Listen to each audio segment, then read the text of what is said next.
Welcome to New Possibilities. I speak truth to power without fear. Today I want to talk about an article that I read a couple of days ago dealing with Clarence Thomas. Apparently there's a campaign online to try to make sure that he is included in the National Museum of African American History and Culture. From what I understand at this point, the only reference to Clarence Thomas deals with the Anita Hill allegations of sexual harassment. So there's a group, one of these Republican groups that goes by the name of Stand United.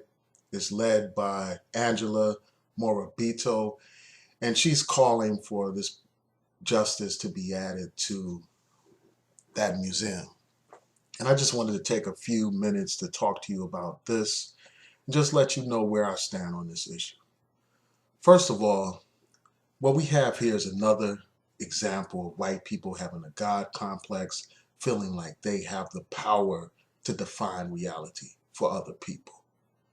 They feel like they have the power and they have the authority and the right to tell other groups of people what should be included in their museums. These people feel like they have the right to define our history for us.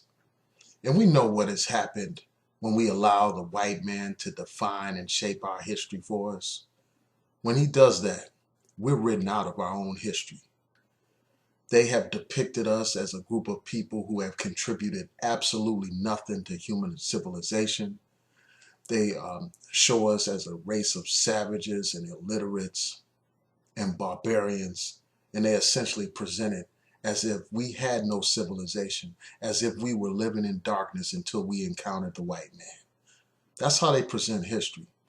So the white man has no authority to define our history for us.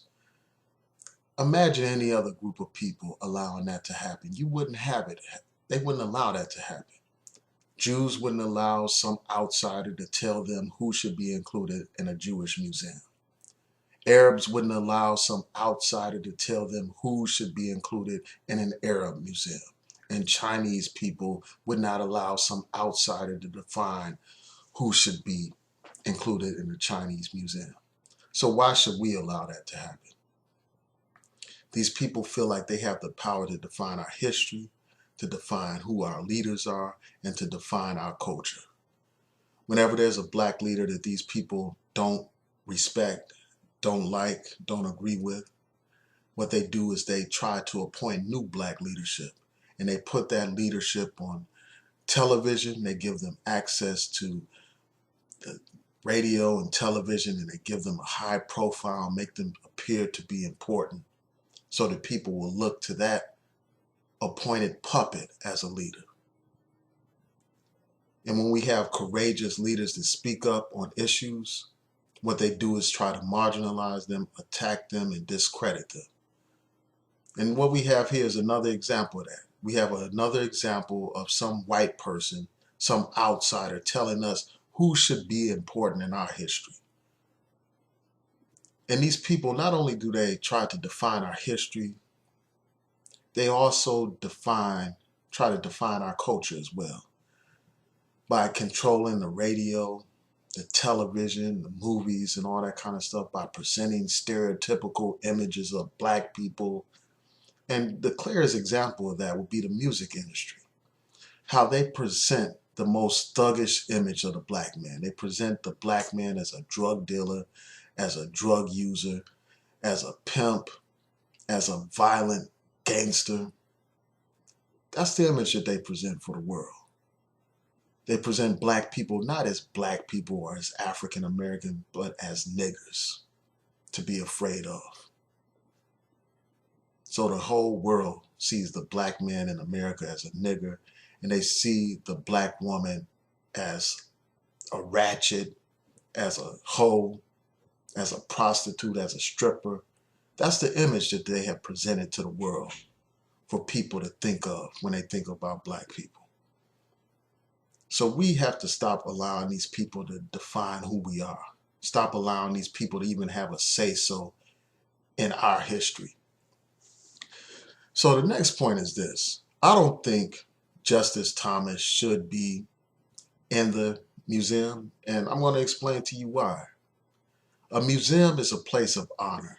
It's a place of reverence. It's a place where you recognize those who have achieved great things in life, those who have made some kind of contribution to their community. Now, Clarence Thomas has done great harm to our community. He hasn't benefited our community. He has essentially used his position, his status, and his education as a weapon against his own people.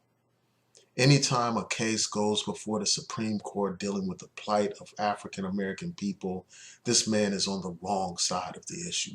This man is fighting vigorously against the interests of his own people, whether we're talking about affirmative action or voting rights, education, criminal justice, any issue of importance to the black community. This man is on the wrong side of that issue. He's on the wrong side of it. This man benefited from affirmative action. This man would not be a lawyer or a judge or justice if it wasn't for affirmative action programs.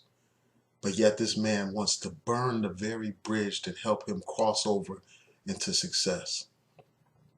He wants to burn it for the rest of us. He wants to close the doors of opportunity to black people, to make it more difficult for black people to obtain a higher education, to become doctors, lawyers, engineers, professionals.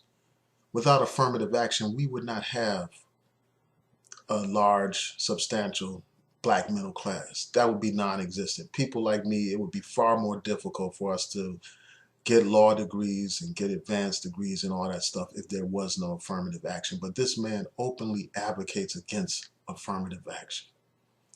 This man helped the Supreme Court dismantle Section 4 of the Voting Rights Act, an act that protected the voting rights of communities where there were jurisdictions that had a long history of poll taxes, of literacy tests, of voter intimidation, history of denying black people the right to vote. Now, because of this man, Justice Thomas, now these jurisdictions are free to proceed and enact laws without preclearance. Places like Georgia, Alabama, places with an atrocious history of voter discrimination. Now these places are now rushing to implement laws designed to suppress black voters.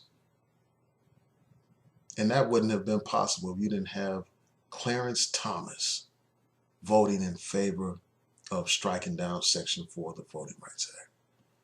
That is a disgrace. This man has done his community an injustice, and he doesn't deserve to be in the African American Museum. If he is in that museum, the only reference to him should be about how much of a traitor he is, how much of a turncoat he is, how much an enemy of his very own people he is. He should be filed under the section of traitors. Just like they have a section, I'm sure, in the museum dealing with American history for people like Benedict Arnold and other traitors. So those are my thoughts about this. Tell me what you think. Please rate, comment, and subscribe. Peace.